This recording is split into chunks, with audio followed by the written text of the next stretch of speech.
Welcome back, everybody, to another video episode of Rooted and Rising, the podcast where we talk about real things and have real conversations about life experiences and just being human. Today, I have an amazing guest with me, a dear friend and colleague, Mr. Joe Barsana. Welcome, Joe, to the podcast. Welcome to Rooted and Rising. Joe, I am so just over the moon that you're here with me and our audience today, and I can't wait to talk about this topic. So, Thank you for Joe, having me so much, Dr. Max. I really appreciate you. It is a real honor to be here, and I'm very excited to be here. And I really mean that too. thank you so much. Thank you so much. And Joe and I, work together through like the recovery courts and the drug courts and just this aligned mission on ending mass incarceration. And so we're going to zoom into his story today.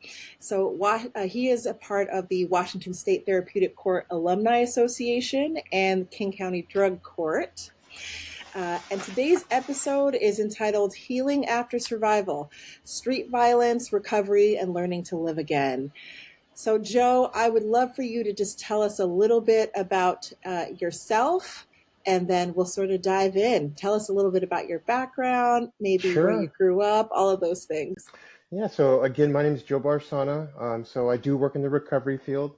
I am a Washington State Certified Peer Support Specialist, recovery coach. I do work at King County Drug Court, which we work with your team very, very closely. Your team's outstanding. We love doing the work that we do every single day. Thank you. That's the field that I'm in. I grew up in the Seattle area. I was born and raised here. Pretty much have not left King County my entire life. So I've been here, I've stayed here, I'm stuck here. That's kind of a rare thing nowadays because everyone in Seattle is usually from somewhere else. From somewhere else, yeah. Yeah, but I've been here. I went throughout here. That's I do a lot of different hobbies. But I'm just Joe Barsana, and I'm excited to be here because you're one of the very powerful voices when it comes to our local area in recovery and actually the services that you guys provide to a lot of the folks that we both work with. So just happy to be here again. I appreciate you so much, Joe, and I can't say that enough. And folks, I am not ever going to address him as just Joe Barsana. Joe, you are just a beacon of light and hope for so many, and I can't wait for this story to be aired.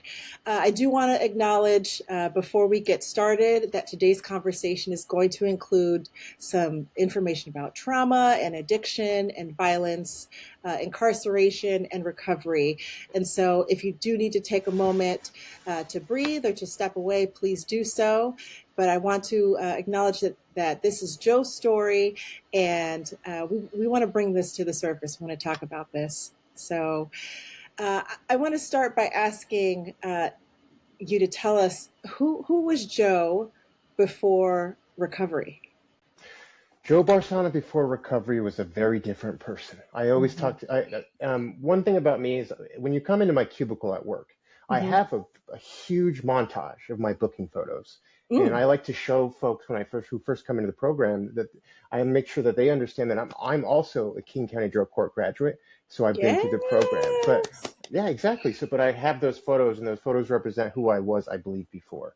Joe Barsana before, who was out in the streets and doing what he was doing, is someone who is significantly damaged, someone who's gone through, a lot of trauma, and the trauma surrounds, a lot of different things. And I think a lot of us in recovery have gone through, right? Childhood trauma, different things, events that I've gone through, the streets that I grew up on, the streets that where I lived out in active addiction were very violent.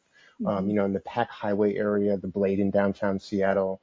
So I went through a significant amount of violence, a lot of different things like that. And, that was Joe. Joe was just a different person. But at the end of the day, I always think that Joe, who was born Joe Barsana, through my mom and my dad, still had that heart, still had that really, I would say soft soul, but I ended up, when I was out in the streets, having to change that whole dynamic into something completely different and kind of into a monster to be able to survive. But Joe Barsana, specifically before even recovery, was someone that did what I had to do to get what I needed, right? Because active addiction is absolutely a tornado of disaster and unmet needs. And I was someone that was a tornado through the community, right? I victimized our community. I did lots of different crimes, a lot of the history of incarceration, being booked into jail, being released from jail. I always tell people there's this Joe Barsana and things that Joe Barsana went through before. Typically, how my life looked before recovery was Joe Barsana is out in the streets. I'm doing drugs. I Hmm. run out of drugs. Hmm. So what do I do when I run out of drugs? I need to commit some crimes to get drugs. To get more drugs, yeah. Yeah, a lot of the times committing crimes, I would get arrested, so I'd be booked into jail, right? Hmm. And then the judge would say, "Yeah, I'm going to let you out," right? So, and I go, and Hmm. then what would happen? Funny enough, when they release you from jail, you go right back to the exact same spot that you were committing the crimes, Oh, and the same people, you're doing the same thing over and over the again. cycle And just that continues. looped continuously, right? There's Yeah. some periods of time where I'd be incarcerated much, much longer, and Hmm. then there's some times where I would just be let out. Just to Hmm. give like the audience an idea, here Yeah. locally in Seattle and in the kind of the King County area, there's a jail called SCORE.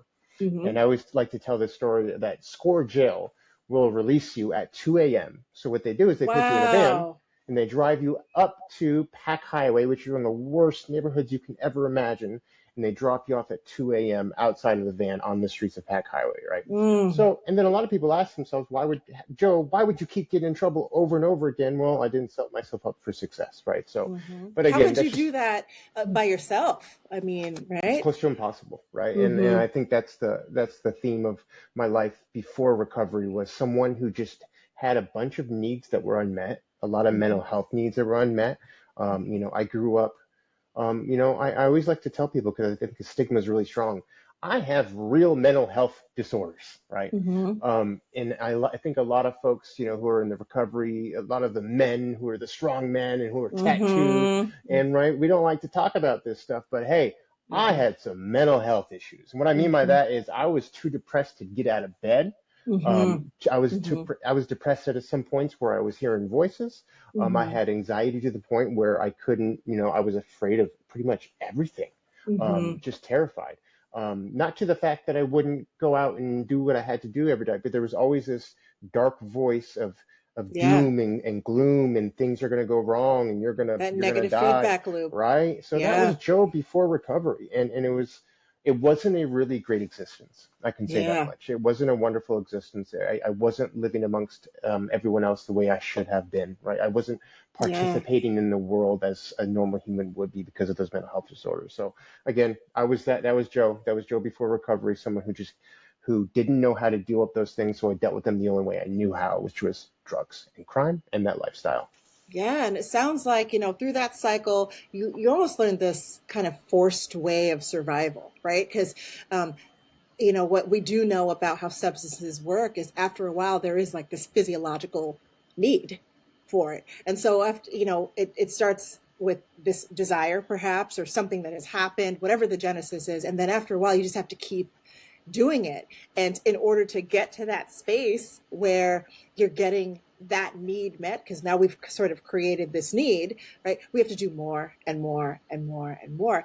And I can't imagine just how maybe even mentally exhausting that must have been. It is. And the adaptation is really quick. Mm-hmm. I always like to mention that. Sometimes when you're someone like me who's been in recovery for quite some time, I'm coming up, I'll have 8 years of recovery in 8 years! October. So yeah. And Congratulations. that's the longest amount of recovery I had since I was 12 years old, right? So the first time Wow. I used was when I was around 12, 13 years old. So Mm-hmm. this is the longest I've had since then of Mm-hmm. continuous sobriety. But what I like to point out is the adaptation to that lifestyle is very quick, meaning that, a relapse will lead to me back on the streets committing crimes pretty quickly. Like Mm-hmm. it happens quickly. Mm-hmm. First happens, I use drugs, then I throw everything away really quickly, and I change my lifestyle back to that criminal lifestyle very quickly. I had those relapses in the past that really happened dramatically and quickly, and I became someone I didn't want to become in a matter of like days in a week. Mm. But that physiological thing is real, right? Yeah. I always say there's a switch. Once that switch goes on, there's that different Joe in there who has different needs and desires, and who someone's my entire existence is going to be focused on something negative, right? I always tell people, as good as I am today in recovery, I'm ambitious. I have high motor. I like to get things Mm-hmm. done. I'm very ambitious. I had that same drive, unfortunately, in addiction too, right? I was Yeah. out there hustling and grinding and doing everything I could to make sure that I had dollars, to make sure that I had what I need to do. I was out there doing everything I needed to do to keep myself safe, to keep my people safe, Mm-hmm. right? So that was unfortunate, right? But that physiological need is real It because is so sometimes real. you don't notice how quickly it changes to that lifestyle where it just becomes just common nature that every single thing you're doing feels like breathing, right? Going out committing crimes is breathing. Going out and using is committing. Putting a needle in my arm is normal, right? That was just a normal thing in a normal day. An unusual day would be me not getting loaded, going out and committing crimes, right? But today, that's Mm-hmm. what my life is. Luckily today, my life is about much, much more, right? It's spiritual highness, much more than I ever could get high before. Yeah, and I think also, with the amazing work that you do and that we do together, for our communities, helping to restore, right? Absolutely. And I think that is the beautiful part of just who you are and where you are, and this is why I'm so grateful, and I think our communities are just grateful for you, Joe. Um, what circumstances do you think led you to that life? I think it was I really think my early childhood experiences, my Hmm. unmet mental health needs, right? Like, early on when I always think about it. I was younger. I knew there was something wrong. Like I Hmm. would wake up terrified. I remember like literally it was the seventh grade. I Hmm. like would miss the bus. I always tell the story. I would miss the bus purposely because I wouldn't want to go to school. Hmm. There was something wrong. There was some mental health disorder that was wrong. And then around that same time is when I found substances, and that's when I was like, oh, there's the solution. That's what I'm going to do from Hmm. now on. But I think that's what led me there is just kind of the growing up with these mental health disorders. I Hmm. had a mom who had significant alcoholism, who had Hmm. mental illness, and kind of living in that chaotic environment, right, fueled the fire a lot as well. Yeah. But I think that's kind of what led, and it's just I think it's gradual, right? Where at first I'm using marijuana, and then I'm using alcohol, and then I'm using ecstasy, and then I'm using Hmm. cocaine, and then I'm using crack cocaine, and then I'm Hmm. shooting heroin, and but that throughout the time kind of that's how it gradually built up, right? Until Hmm. it maxed out to the most max amount of effects where it kind of brought me down to my knees. Mm, mm. And we're going to talk about that bringing you down to your knees part, and that shift and what happened. But I want to sort of to bring to light and maybe even squash some of the misconceptions about being in constant survival. Right. So when you're in that mindset, whether it is from substance use or poverty or whatever it is, many people may have never experienced that. For you, and maybe some of the stories that you have encountered, like in your time, Mhm. what does survival mode actually feel like? Right. And I think that's a really good question about what does survival mode look like? Because also we see it every single day, but Hmm. seeing it on the streets of Seattle, seeing the tent, seeing the disorder, it's a lot different than living that disorder, right? So Hmm. waking up in a tent when it's 33 degrees out in Ooh. February Oh and gosh. you're next to you're shoulder to shoulder with seven other people in a four-person tent, Hmm. and everyone's dope sick, nobody has drugs, we haven't showered Hmm. in who knows long, right? Hmm. That environment is real. It's real dark. It's a savage environment, right? Yeah. Where you could have your best friend or you could be in the same living environment with someone that you stab them right in the back to get what you need to make sure. And that survival, that's what it really looked like. Every single Hmm. day, it felt like waking up, doing whatever it took, not Hmm. really gauging what risk there are in my life, right? There's no Hmm. gauge of like, oh, that's a risk, so I'm not going to do that risk because it might have some bad consequences. The only Hmm. risk I ever thought about was like, what's the likelihood of me getting arrested? It wasn't like, what's the likelihood of me being a really terrible human being, robbing your grandma, right? That Hmm. didn't come into my mind. That moral Right. perception never came across my mind. So that survival every single day, which we see out in the streets, is that what do I need to do to survive? What do I need to steal? What do I need to do? What crime do I need to commit? What do I need to do to make sure that this cycle doesn't get stopped by the police department, by Right. investigators, by detectives, all those different things, right?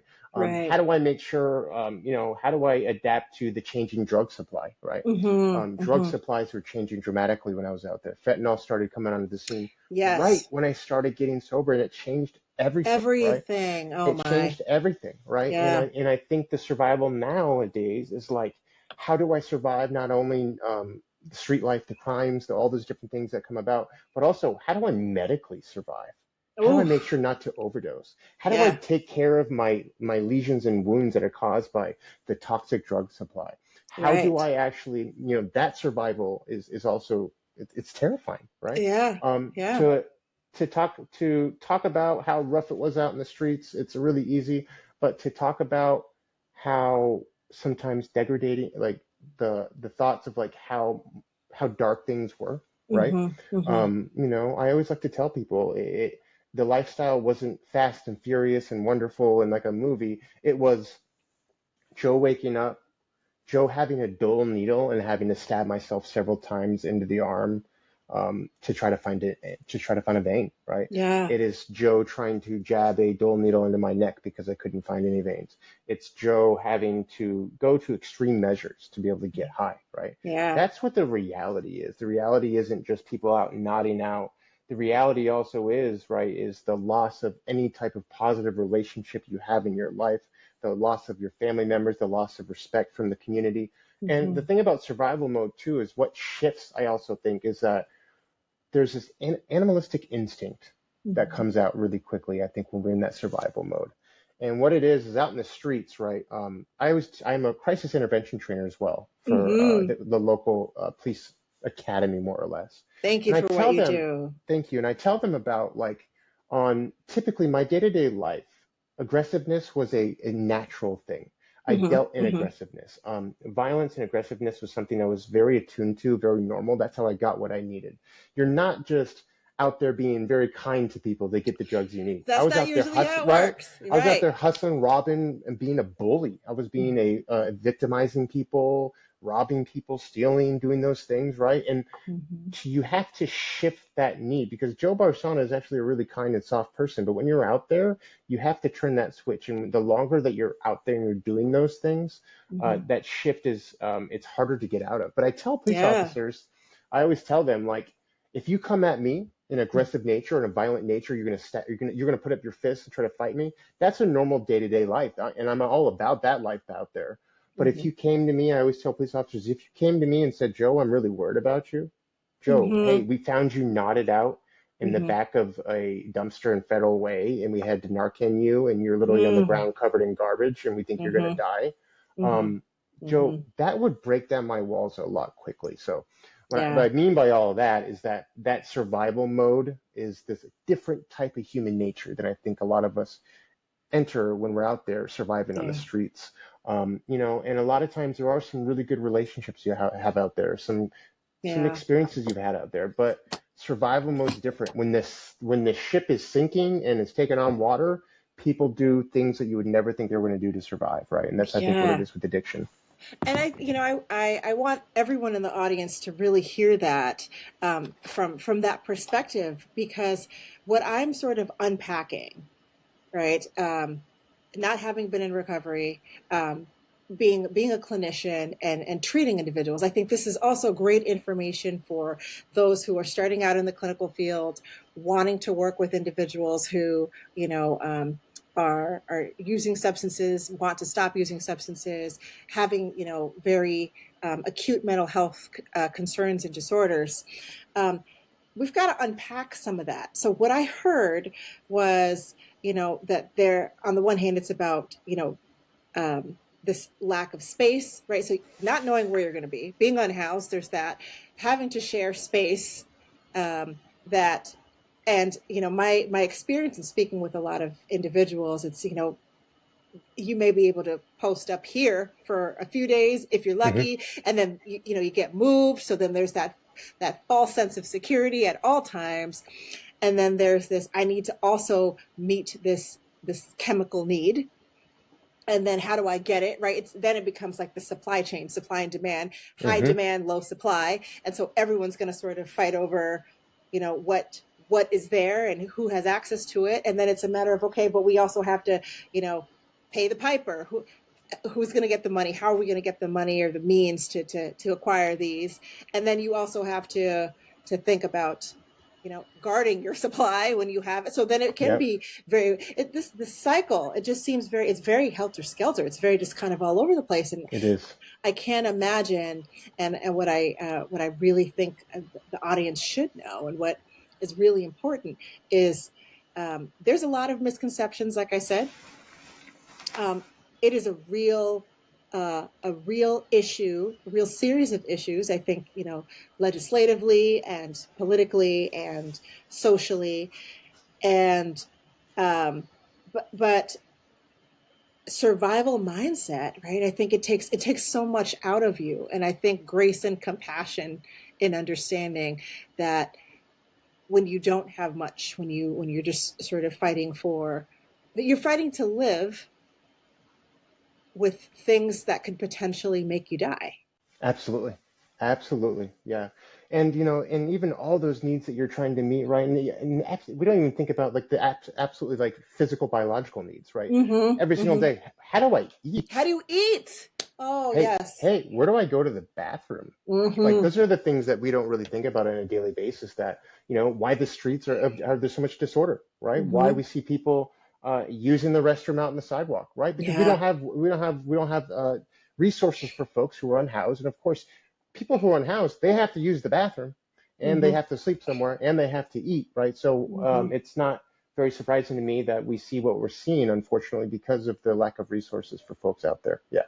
And I think I read something. Don't quote me, but I think I read this quite a few weeks ago about the housing crisis just in general, right? Like in King County in the state of Washington, and then across the board in the United States when it comes to low income housing, and then housing for individuals who are either elderly or with children, single, um, things like that, and the margin just keeps getting smaller for individuals who are using substances and those involved in the carceral system.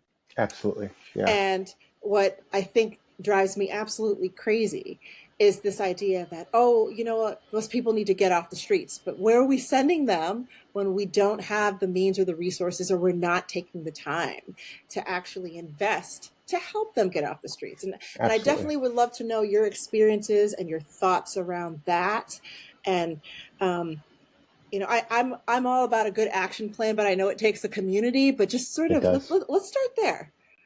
Yeah, well, of course, housing is something that is a very specialty of mine. That's what I like. That's what I do Yay. in the Mm-hmm. drug court program. I work in the housing field, right? So housing's complex, right? It's a very, Mm-hmm. very, very challenging problem for those of us that are out in the streets.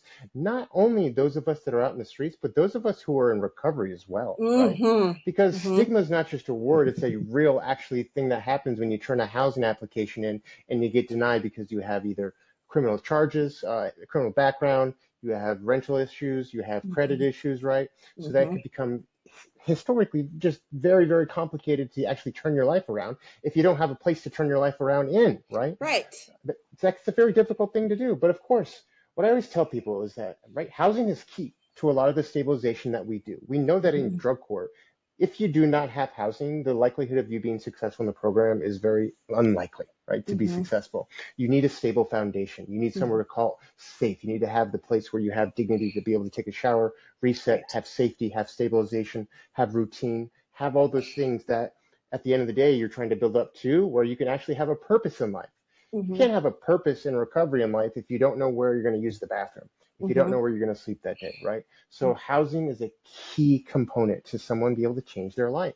But it's not the only part, right? I think that's Right. another misconception is that housing isn't the answer to everything, right? If Mm-hmm. someone's struggling in active addiction out in the streets, housing is a very key, important first part of it, but it's not the end of it, right? Mm-hmm. Making sure that we have wraparound services for Yeah. people. Because the problem, well, why is, I get these questions from folks that are, I have friends in the community that they know I work in this field. And they say, well, why isn't any of this stuff working?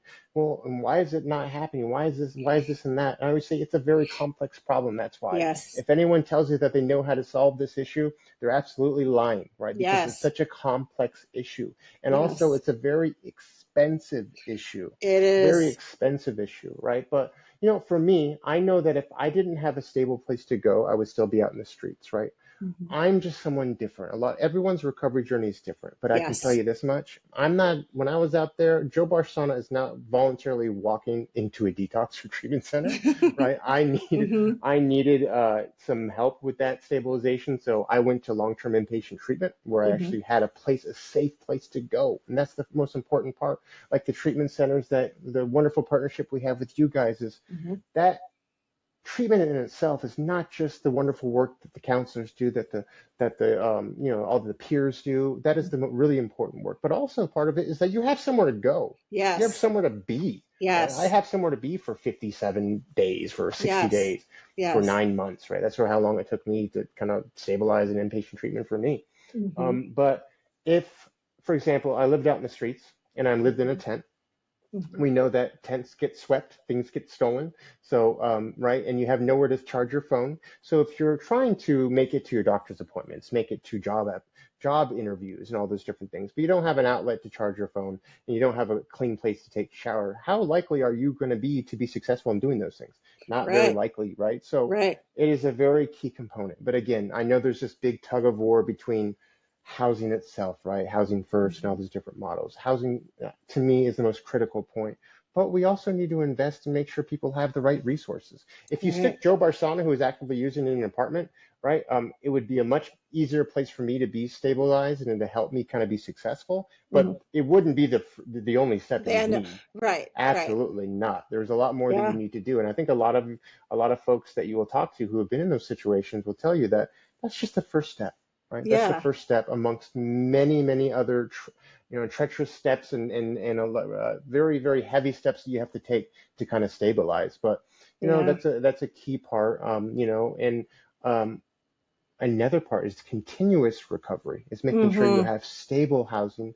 Like for us, what I always work on, I tell people what's really important in the drug court program as well, is I'm not just working for you while you're in drug court. I'm Hmm. working for you after drug court because I Yes. want to make sure that you have a stable and successful place to go, We right? need some logic, and I think that is something that I've definitely experienced, and what we're, I think, actively working towards is that longitudinal model of services and continued supports, right? Because if you think about it, for many of us, like if you think about just the traditional schooling model, um, many individuals that I've talked to, I'm a professor as well, and I've had students that come back and they're like, "Man, I wish that I could have taken you on this journey." So I make myself available even once a student has graduated, because there's still questions that they have. There's still Hmm. supports that they need as they're, getting their land legs and trying to figure out what the next steps are. And it's this, I believe, the same when it comes to recovery, or even with, getting through mental health crises. We need that continued support. And yet our society in many ways uh, is reflecting sort of these stages where there are just ends. And I think, to your point, it is a very expensive process. And I think, though, one well worth investing in. Absolutely. Right. Yeah. I mean, at the end of the day, either you keep people incarcerated or you lock everyone up, which is a very, very expensive, complex solution, Hmm. because that's more expensive than housing people and giving people treatment, right? But Hmm. and yeah, it's very complex and it's challenging, and recovery doesn't have a finish line, right? And like you mentioned, Hmm. it's continuous. The continuum of care is important too. The Yeah. handoff of services, the someone who's gotten to housing and they get mental health treatment and then maybe they get medication assisted treatment, all these different things combined is what leads to a lot of people to a successful recovery. But again, there is no finish line. There's not, hey, Dr. Max, guess what? I'm recovered now. I don't have to ever I'm talk to my done. therapist That's again, it. right? It's See like ya. anyone out there who's doing therapy. It's like, Yeah. hopefully at the end of the day that you work hard enough on yourself that you don't have to see your therapist once a week, but it always self-improvement, always continuous, it always keeps going. And that's why part of the reason why the Washington State Therapeutic Courts Alumni Association that I co-founded is that we figured that, in drug court, one of the most challenging part in drug court is that there is an end date. Hmm. Joe Barsana graduated in February of 2020 in King County Drug Court, right? And then what? The question's always, and then what, right? Yes. And we noticed that, hey, there's a big group of people who are very proud of of their graduation from therapeutic courts, and Hmm. that we are very close knit. We're very, it's accountability model, so we're very close together. We like Yes. to hold each other accountable.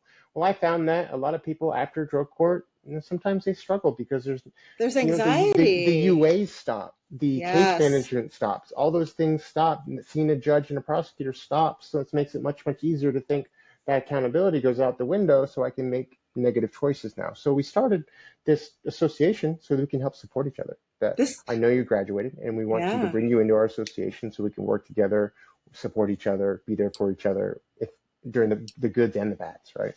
I think that's absolutely amazing. And you know what? Just another round of applause and thanks to you, for co-founding that because, having been through several of these systems yourself and a lot of these models and seeing what works and what doesn't work and, um, you know, watching people matriculate through these systems, just understanding that need for human connection. Now, I'm a behaviorist, and I've said this on many an episode, and we are hardwired to connect. Just as people in general, we tend to thrive better when we're not in isolation. And so, even if you step into just the mental health realm, individuals who graduate, right, or their insurance benefits runs out, or they stop seeing their Mm-hmm. therapist, there is something about that routinization, right? So, okay, I see my therapist every Thursday, and then we go to biweekly, and it's like, okay, this feels a little funky. We don't know what we're Mm-hmm. Yeah. necessarily doing here. And then we move maybe to monthly, and then it's just like, okay, so now we've both mutually decided that you're at a place that. Not that you have completed your healing, but Yeah. you're set up with enough tools, Exactly. to try this on your own. And my experience with both individuals, in recovery on the mental health side, and then just, with lifestyle changes is, whoa, hold on a second. So this means like no more communication. And in a lot of realms, that is what it means. And so it's beautiful that you have brought together individuals, A, for accountability, but B, I think the biggest piece that I'm hearing from you is community. So housing, right? Recovery, treatment, community. We've got to get It is community. the most important part of when it comes to Yes. recovery. Like, you nailed Yes. it. Connection is so important. We always hear the opposite of addiction is connection, but it is real. It is such a real thing. Recovery does not happen in a vacuum, or Mm-hmm. does not happen in isolation, right? There has to be a connectiveness. I always tell people, hey Joe, if you had to say what's the most important thing in your recovery? Mine, I always say, is purpose, but also Yeah. second to that is community. Like, Community. you need to have a connection. You need to have a sober support system. And it's clear as day when people leave the drug court program and they have a strong community. They go to 12-step meetings, whatever it may be, whatever support system, maybe they're going to church, whatever it may be. But those folks who have that community are much more successful. When you Yeah. see folks who have been isolated, who are just not, I'm not interested in rebuilding any type of healthy relationships, right? Those are the ones that unfortunately end up kind of revolting back to what they were doing before. Yeah. And it's very clear. Connection is such an important part. When you hear about people getting, I think you understand this, the most beautiful thing that we see in our field is, the mother who gets her kids back, right? That connection. Oh, yes. That Yes. is one of the most beautiful things that you can see when you see people reuniting with their kids, people reuniting with family members they haven't Mm-hmm. seen in decades, right? There's Mm-hmm. people Mm-hmm. I've met that said, hey, I haven't talked to my mom in 25 years. Okay, Mm-hmm. well, let's start building a plan to reconnect you, right? Mm-hmm. But connectedness, that is such an important part of recovery that a lot of us don't understand. And the other part of that too is why sometimes it's really hard to leave the lifestyle behind, Mm-hmm. because the only family you have during that really destructive and chaotic lifestyle is the people that hanging out in the streets with, right? Yeah. And Yeah. those people become family. And Mm-hmm. sometimes in recovery, you feel like I'm leaving my family members behind. And a lot of Yes. people resort to saying, well, I can hang out with old friends because there are people that I love, right?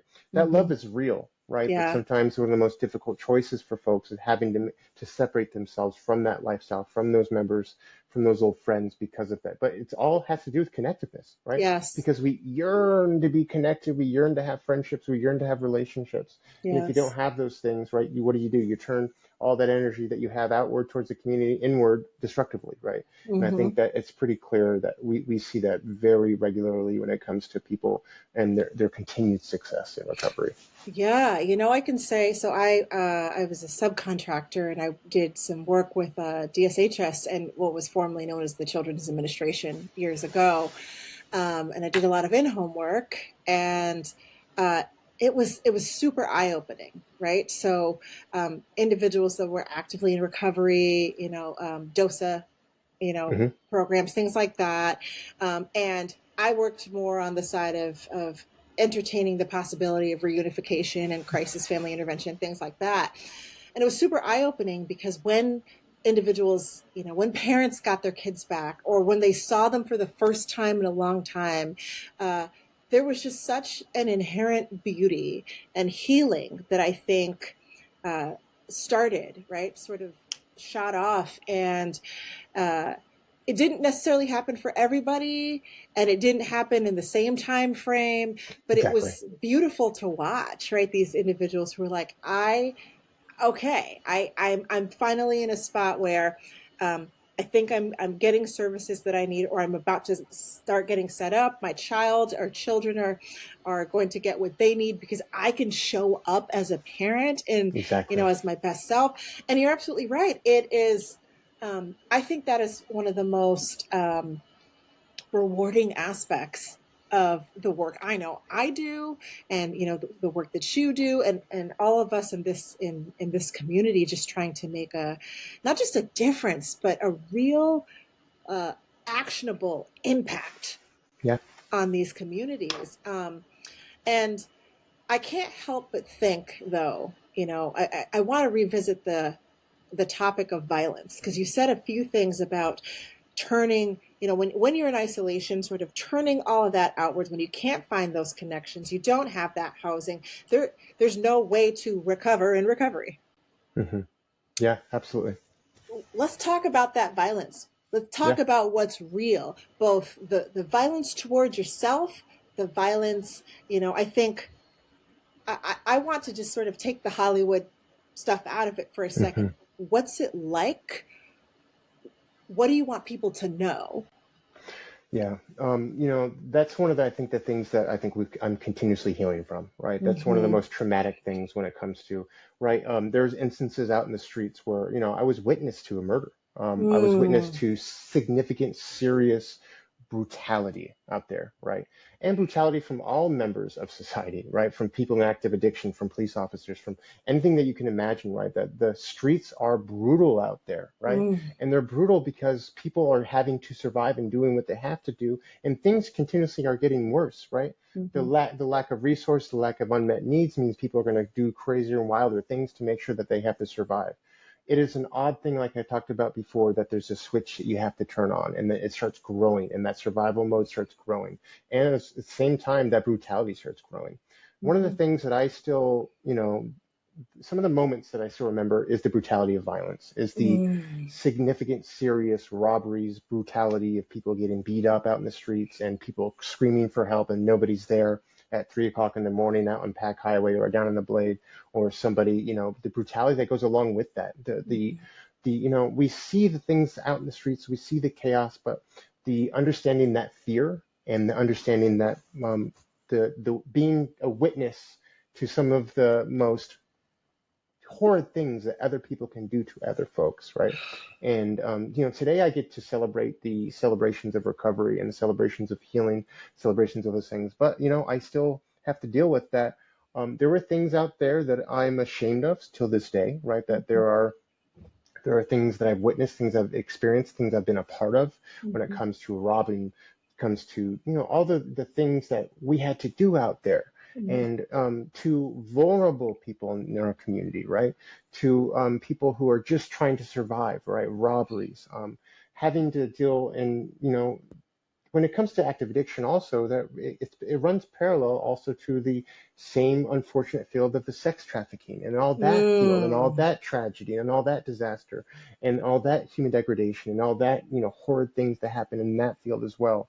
So, those are things that we see every single day, right? People Yeah. doing what they have to do to be able to survive, people beating each other to close to death and violence just to get, my best friend he was murdered over a cell phone that was valued around $50, right?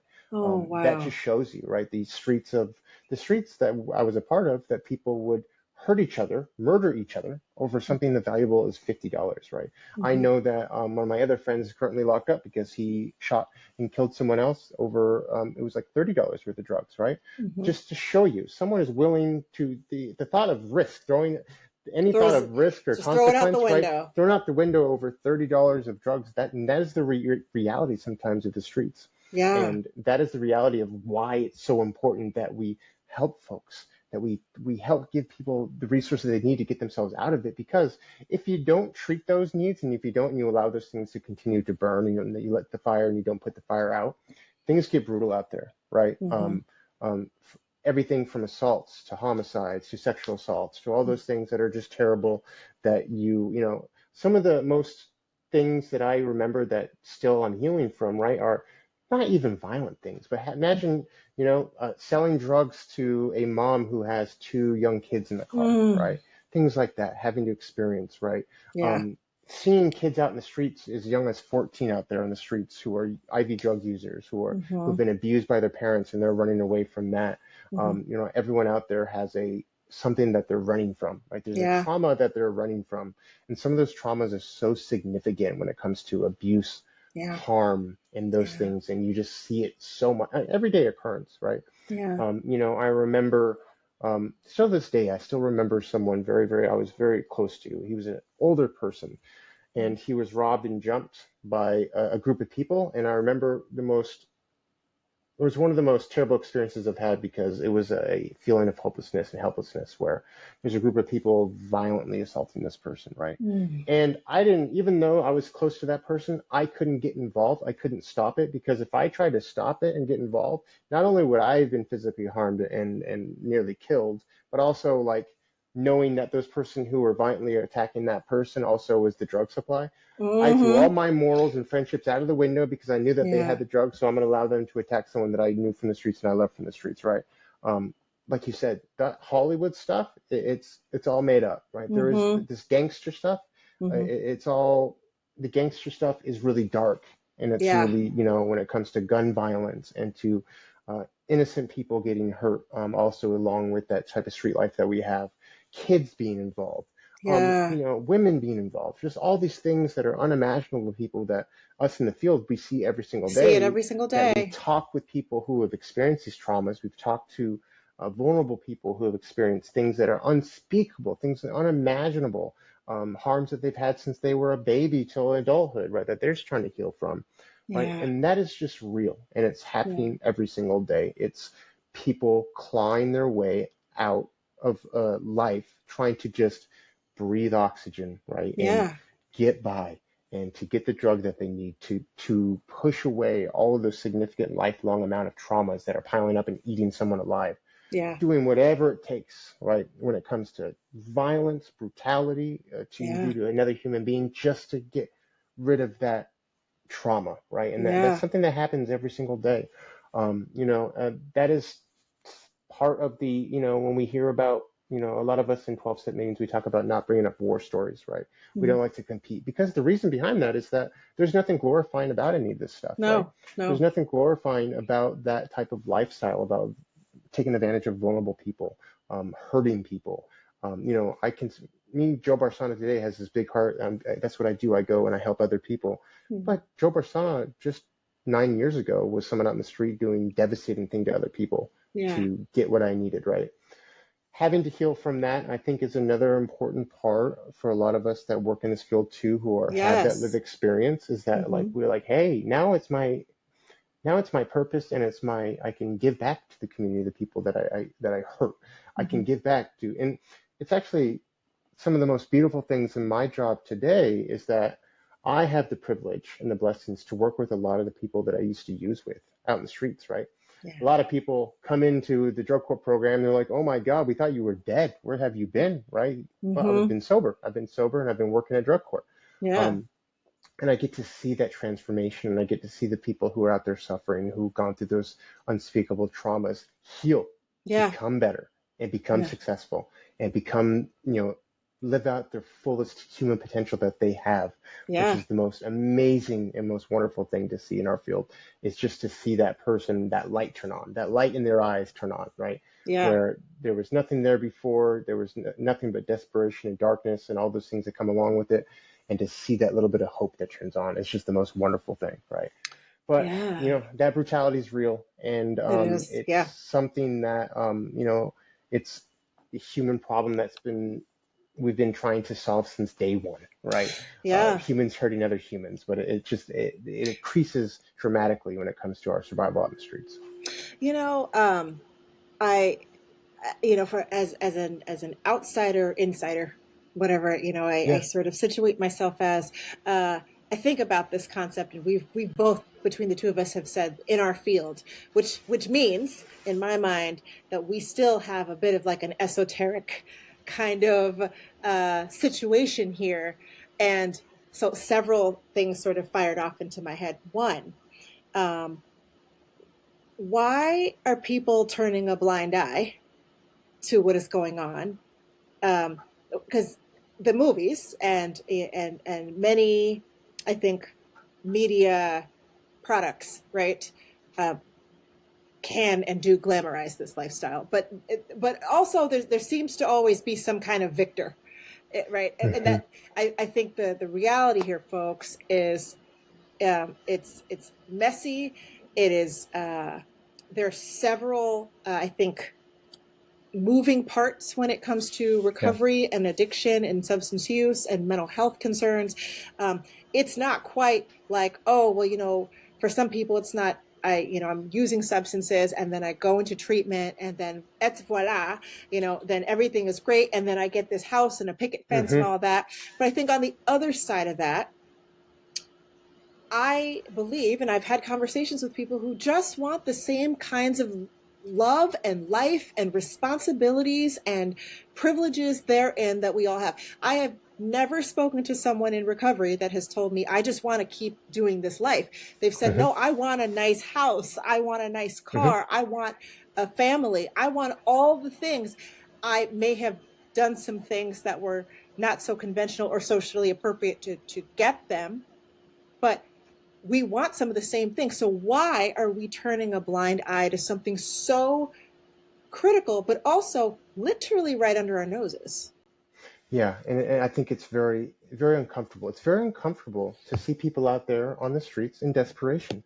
It's Mm-hmm. very uncomfortable seeing people out there using the bathroom on the sidewalk when you're trying to take your kid to school, right? It's very uncomfortable seeing people using drugs, and it's everyone has very, very also very sincere and like stubborn thoughts about the process, about what they think needs to happen, right? So a Right. lot of different camps out there. There's a lot of camps that say we need to lock everyone up and throw away the key. There's a lot of camps that we say we need to give everyone grace and allow them to do whatever they want to do. And then there's a lot of folks that are in the middle and they're moderate and try to think of actual solutions that hopefully can work and we can come together and make someone else's lives just a little bit better. Right. But the truth is very uncomfortable, right? And I Mm-hmm. think what happens significantly with substance use disorder is that it is so common now that Mm-hmm. if you ask anyone out in the community, do you know someone that you're close with that has been impacted directly with substance use? Absolutely. Most Mm-hmm. people will say yes. A Mm-hmm. lot of families have that one person who unfortunately have Mm-hmm. who are actively using. And with the toxic drug supply, also the uncomfortability is we're losing a generation of people. Yeah. I don't think Yeah. people understand that we are losing a generation of people who are dying every single day, right? Yes. Uh, Thankfully, the overdose rate is starting to decline just a little bit, but right, it is so unfortunate. The King County Medical Examiner, they put out a list of folks who have passed, and Mm-hmm. that they put out a list almost every single day, right? But if you go on that list of people who have died in King County, um, you're going to see 2 to 3 people who have died of fentanyl overdose at least every single day, right? Mm-hmm. And you think about the enormous amount of people, the enormous amount of family members, of loved ones, of dads, moms, Mm-hmm. kids Mm-hmm. who have died. And I think one of the most things that I was so afraid of my relapse is the understanding that, like, that lifestyle, once you get into that lifestyle, right, you remove all types of healthy relationships, any type of spiritual component of connectedness to the world. Right. And, I always thought of this thing called unclaimed remains, right, where Mm. someone dies and Mm-hmm. there is no one there to claim To them. That's claim how them. disconnected that they are, right? In life, that there's no one in the community that even goes to claim them or to say, right? And I was very afraid of that. I was very afraid of that disconnectedness. I remember I went through there was a incident that happened where I got jumped by a big group of people, and I had a traumatic TBI, Mm-hmm. and I had a brain bleed, right? Mm-hmm. And I remember being in the hospital, and they're saying, "Do you have anybody you want us to call?" And I'm thinking, "No, actually, No. I don't." Right. Do you have an emergency contact? No, I don't have emergency contact, right? That that the idea to me, it's brutal and it's really desperate. But that is the reality. And I think that, the problem also is very expensive, and people are very, when it comes to like the accountability of what we see every single day, but also the problem is very expensive, and people are very, very, very rigid about what they think that their tax dollars, which they should be, need to be Sure. spent on, right? And it's Yeah. very important. Someone who is Yeah. someone who works for the taxpayers, right, who works for in that field, understand that, the money needs to be spent so responsibly. So I think people also have a very rigid idea of what needs to happen, right? Yeah. And because they see money being spent on homelessness, money being spent on addiction, and they don't see a result. You want to see positive outcomes. It's really important, right? That Right. if we're spending money, that we have positive outcomes. Unfortunately, right, the problem is just so expensive that Mm-hmm. and complex that the reality is the solution to them is we should lock everyone up and throw away the key, right? That's Yeah. what should happen. Everyone should be arrested. Everyone should be, and unfortunately, that is also what happened to a generation of people of color when it came to the Yes. crack cocaine epidemic, right? So, Yes. so it's like the history is just revolving. The door is just Mm-hmm. revolving about how and the pendulum swings back and forth, back and forth. Mm-hmm. But when it's really difficult because, like we talked about before, we're all humans. Mm-hmm. We're all connected. Mm-hmm. Seeing that person out in the street who is unclothed, covered in feces, Mm-hmm. talking to themselves, it's not because I don't think that people have a problem with it because they're judgmental. They have a problem with it because that's another human being, and it really hurts. It stirs something up inside, no matter who you are, It's Republican, disturbing. Democrat, whoever, Yeah. religious, non-religious. We're Mm-hmm. all human, and that stirs up something, right? That Mm-hmm. that person needs help, Mm-hmm. but the helplessness of not knowing what we need to do also Mm-hmm. riles up really strong emotions. Not Yeah. knowing what to do to help someone in crisis, not knowing, Yeah. right? And we deal with a lot of mental health issues that also lead to tragedy, that Mm-hmm. leads to school shootings, that Mm-hmm. leads to DUIs and people crashing cars and killing innocent people, right? Yeah. And I think it's such a complex emotional problem that people get really, really emotional, like just really emotional about it, about what they Yeah. think needs to happen. Yeah. At the end of the day, my purpose, if I can help one person and change one person's life and one person's outcome, right? The trickle effect that we have that we see, Yes. right? Yes. There's that you throw a little stone into the water and you see the trickle, right? See that Right? You trickle. you help that one person who has a kid, Mm-hmm. and that person now can be a mother to the child, right? And that child's life has now changed dramatically because now they Mm-hmm. have a chance of success at the future. They're connected, right? The community itself, right, benefits from people in recovery because now we're not victimizing the community, we're not stealing, we're Mm-hmm. not breaking into cars, right? I talk about this in another podcast I was on, is that I remember stealing a car and there was a kid's baby seat in the back, right? I'm thinking to Oh myself, my. like, not caring about that, not thinking about how is she going to get to work in the morning, right? How is Yeah. these people, how are they going to, right? Those type of solutions happen. Those things don't happen where we can help one person. But unfortunately, what happens is it happens one person at a time. Mm-hmm. And that one person takes significant amount of case management work, all the Yes. way from Yes. them entering treatment with you till Yes. years later of their continued sober support and the community, right? And Yes. everything in between is very complicated. It takes a lot of work, a lot of effort, and it takes a village to really help this thing. I want to emphasize that village because I'm going to Yeah. speak from the clinician standpoint. I have worked with so many people in recovery over my tenure, even before the work that I do now, as a director. And uh, because of that hurt and that pain and those misunderstandings and not knowing what to do, I do want to um, to highlight, to underscore a little bit some of the pressures that I think maybe families and loved ones might be feeling when having a family member that is actively using. And this may not apply to all families, but for those who are just super concerned, don't know what to do, um, I've had it where they've sort of dropped them off at my doorstep, not literally, but it's like, they're actively using. Dr. Max, I need you to do something about this. I'm like, I need you to also know I am one portion of a community. Mm-hmm. We've got to identify the other players. And the best way that I can sort of describe my experience as a clinician, uh, it hit me hard during the pandemic. Right. So I was pregnant with my daughter during the pandemic and isolated to working from home. Mm-hmm. We were all disconnected at this point, right? I Yeah. mean, and for safety reasons and trying to understand this virus and what it would do. And then, I'd wake up to sort of doomsday and look at the death toll and just bum myself out. And then I still was actively working with clients who Mm-hmm. all had questions for me about, so Dr. Max, what do I do about my anxiety? I'm like, I don't know. I'm in the same Right. boat, Exactly. and I want, the audience to know, even as clinicians, yes, we are very skilled. We're very trained as a certified peer. You're very skilled. You're very trained as an SUDP, for those of you who don't know that acronym, that is a substance use disorder, professional, or formerly chemical dependency professional, right? Individually, we all have some great skills, but individually, we cannot solve the problem, even for just one Absolutely not. person. And I ran into this when working with folks in recovery during the pandemic who I couldn't see face to face, didn't have the technology or reliable, consistent technology to meet with me or talk by phone. Um, and I just kind of found myself in this space of, what am I even doing? Right? What am I even doing as a clinician? I feel like I'm sort of failing the very people that I set out to serve, when it's systemic. And we need to understand that the opioid crisis, the substance use crisis, Mm-hmm. mental health not being attended to or not having enough resources, it is horribly systemic, and we are all a part of the problem. Absolutely. And that's why it's so difficult to solve. Right? Yes.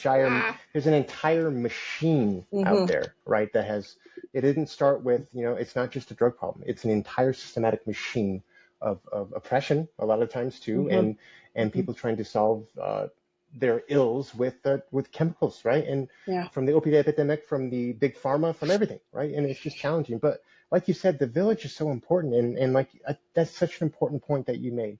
Not only clinician, listen, audience, Dr. Max, magician. You and your team are magicians, right? What you Thank guys you. do Thank you. in your treatment model, how you guys solve problems, how we send people in there who are traumatically broken, who we don't know if they're going to have, do they have any chance of recovery? And they come out and they've bloomed and they've become someone completely different, right? Mm-hmm. If you ask like the judges, a lot of times the judges will tell you one of their favorite things to see is that a lot of times they'll see someone before they go into inpatient treatment, and then they'll see someone who's like going to court from inpatient treatment, and they're just blown away, right? Yes. Oh, you've been at a location with Dr. Max for 2 months, and look at you, you're a completely different human being now. This is Right. absolutely incredible, right? Right. But Right. what, like you mentioned, that's why it's so emotional and complicated, because it doesn't take one person, right? Yes. I had a friend recently that I was called from their mom, and their mom's said, hey, they've relapsed, they're gonna die,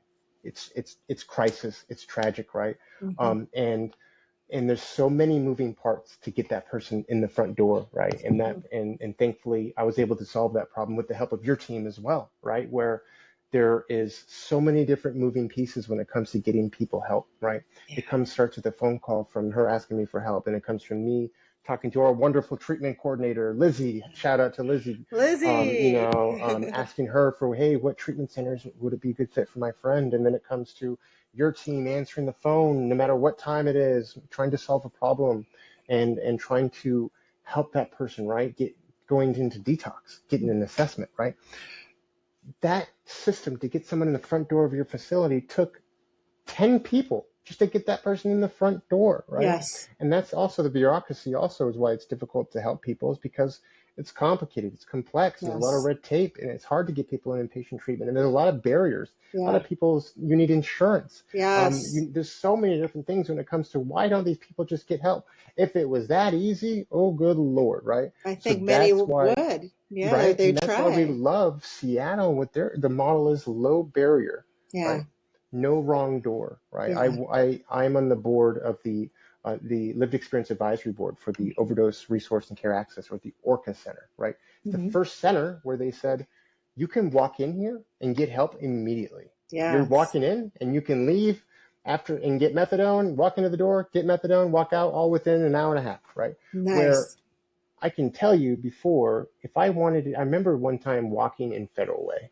That's a city in King County for the audience, near Seattle. And I was walking desperate, dope sick one time. And I remember that was one of the only moments in my life I thought, I don't want to do this anymore. I need help. But I also remember thinking, what do I do? Do I call 911 and say I need help? Right? So we're building these systems now where someone can walk in the door and get help. That there's low barriers. And we have people like your team members who are there to assist people who have complex traumas, mental illnesses, co-occurring disorders, such complex things that your team is so wonderful at doing, and that your leadership is just also so apparent to see that the outcomes that we have of people who enter your facility and leave brand new and just positive and just a spiritual regrowth. But all of those things are very complex, and it takes takes a lot of people, takes a lot of work, and that's all for one person. For one person, And think about the community out there of people who there's dramatically thousands of people out in the streets. We got thousands of people who are dying of overdose. And if it takes that much work for one person, that's why it's so complex, because it will take that much work for every other single person out in the community, right? But it starts with me, and it starts with you, and it starts with people who really are dedicating our mission and our purpose to helping others. I know that you have a very, very challenging past in history. And I always tell people, I do a presentation on lived experience, and my first question, I say, who in this room has lived experience? And everyone's thinking like, oh, the people in recovery are going to raise their hands. But I'm like, no, everyone should be raising their hands. We all should. Because some people have lived experience with losing a parent. Some people have lived experience being a parent. Some people have lived experience with surviving cancer. Some people have lived experience with medical complications. Some people have, like you've hit all of mine, right? Hit all of mine, We're complex, and it's not just about the drug, the drug use, right? It's how do we solve the components of human nature, right? That's why it's so complex. But at the end of the day, right? Compassion, that we talked about earlier, right? How do you understanding, having empathy and having compassion, right, is the first key, right? How do we actually help people? How do we connect with people? The people that you see out in the street that are in with that disorder, makes you uncomfortable, makes your skin crawl. Imagine, I guarantee you, if they were if you could stabilize them and you were having a conversation with them, you could make a connection with that person that you see out in the street. They're just another human being. They're just another person that you would share an elevator with, that you would be a coworker with. They're another human being with all those components of what we see every single day and who we connect with, right? And it's just helping people understand that those people out there are humans, and it is not only, I think it's our duty, and it's our responsibility, our civic duty. It's our responsibility to help these people out there who are suffering, because we have the resources to do it. We live in one of the richest countries the richest country in the world, right? But there's so many systematic challenges and so much things that go along to it. That's why the problems are so complex, right? And it's not just the drug use. It has to do with so many different components to what we do, me and you do, the society does, our systems do. And that's why it's just so challenging. But I'll say this, the way that I conceptualize in my head, I'm a mother of three, and I put that out there. Um, would we treat a child in the same way if we saw them in the streets that way? Hmm. Um, I always try and show compassion, and because we never know what people are walking with. I know, like, I will be sharing my story here in a bit, in another episode.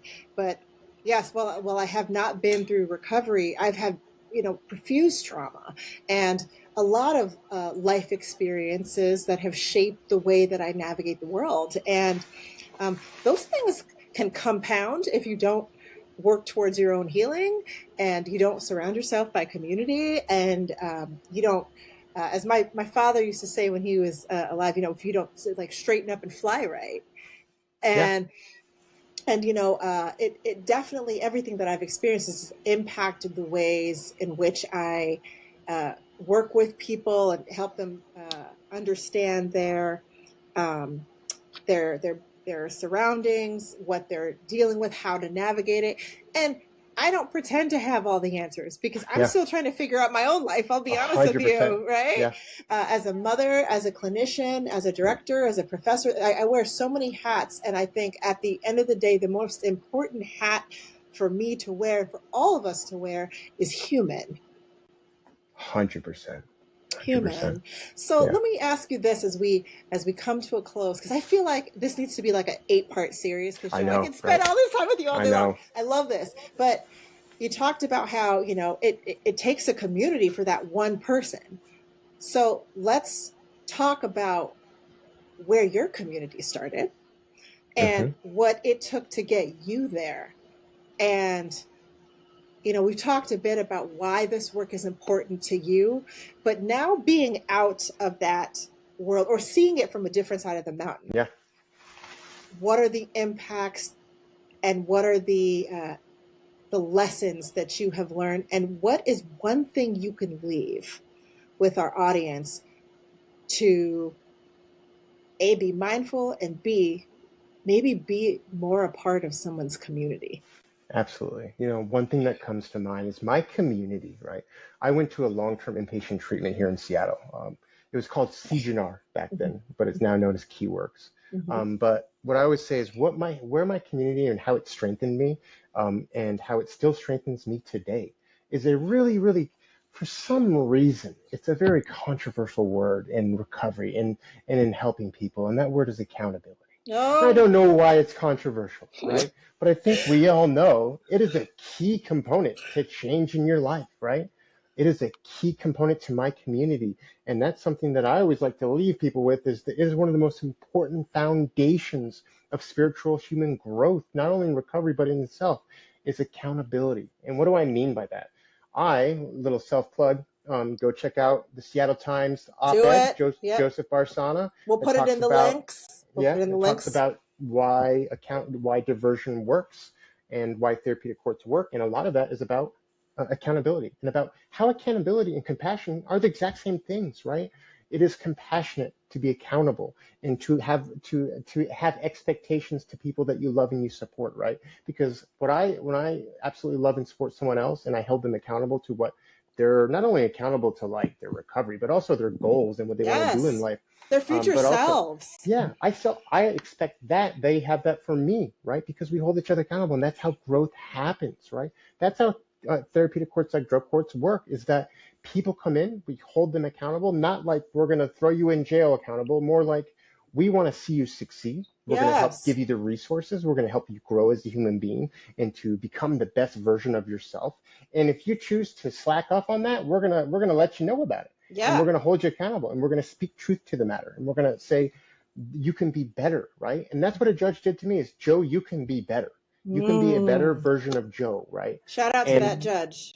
that judge, right? And that is such an important part of this, right? Yeah. And when we talk about, having expectations, we give people resources, but you can hold people accountable, right? Yeah. You can say, we expect, right? If we're going to give you these resources and invest in you, and we're going to give you diversion from prison and keep you out of these carceral settings, we should have expectations from you, right? That are Right. meaningful. And Yeah. that's okay. That's very okay. Yeah. Because if someone didn't have that from me, um, I wouldn't have, it's not about being successful. I wouldn't have felt that spiritual growth, right? That's big. When someone said, my expectation of you is this, and you meet those goals and you meet those mile markers and you do the things that you set your sights to, isn't that what the human component of growth and spirituality and becoming a better version of yourself is, right? Like that is the new high for me, is achieving goals and becoming a better version of myself, right?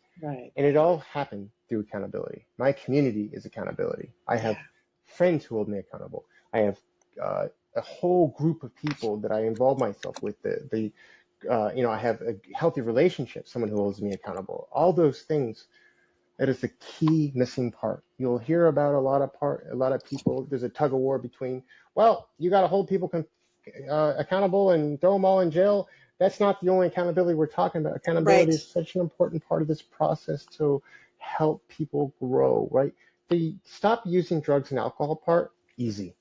Throw me in jail. Let me detox in jail. I've done it thousands of times. Mm-hmm. But the getting my first driver's license, getting my first Oh. pay stub, getting those things, right? That you can, Mm. those most beautiful things that we see in the field that we do. Yeah. Seeing somebody get their first keys to their first apartment, right? Woo, or the first car. Right? Or, And those yeah. things, they wouldn't have achieved those goals without someone saying, I'm there for you, I'm going to support you, but also I'm going to hold you to it. I'm going to hold you to it because you're a human being that I know has an immense amount of human potential, and we're going to help you reach that potential, right? And if I didn't have that community of people with that accountability, without drug court, with that accountability model, I don't think I'd be here today. I'm a stubborn SOB.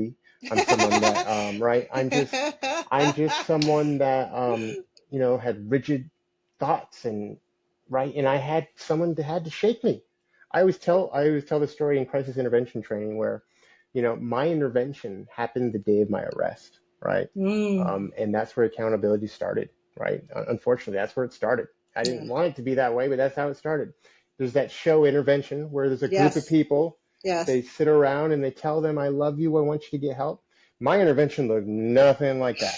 Mm-hmm. My intervention were two big burly dudes from the King County Sheriff's Office. I was a runner. Tackle me to the ground and putting handcuffs on me and bring me to jail, right? And that was the beginning of my accountability to help me be successful, right? Yeah. So we have to balance these things between compassion, accountability, being there for people, supporting people, but also making sure that we have expectations and we can create a safe environment for all with dignity and support and love, right? But the reality is we have to have accountability model. And that's the really important thing I like to leave the audience with is the balance is really important, right? Balance and Yeah. empathy, accountability, respect, growth. Those things are just the foundation of what we like to build in our recovery model. So yeah, but anyways, I know I can continue to talk as And well I, for hours and and hours. we need this, and we might do part two. We'll see. We We might might do a have to. part two. But I think that this is really helpful. Accountability, community, you know, you can't recover in recovery without those things. Hmm. And I think it's really important to, in this conversation today, we talked about, giving people a great grace, understanding. The streets out there can be very violent. And then sometimes I think it sounds like the violence also can occur towards ourselves. 100%. Yeah. And so, I just want to say thank you, Joe, for being here with us today, and keep doing this amazing work and just shining your light on everyone. And I'm going to continue to build up our communities as well and do this great work because A, it's much needed, and B, we got to put the human back in humane. And 100%. Yeah. extremely important. Thank you, everybody, for listening today. This has been Rooted and Rising. Uh, Please like, follow, subscribe to this Do it. podcast. Do it, do it, do it. Like, follow, subscribe. And as always, stay rooted in who you are and keep rising into who you're becoming. Take care.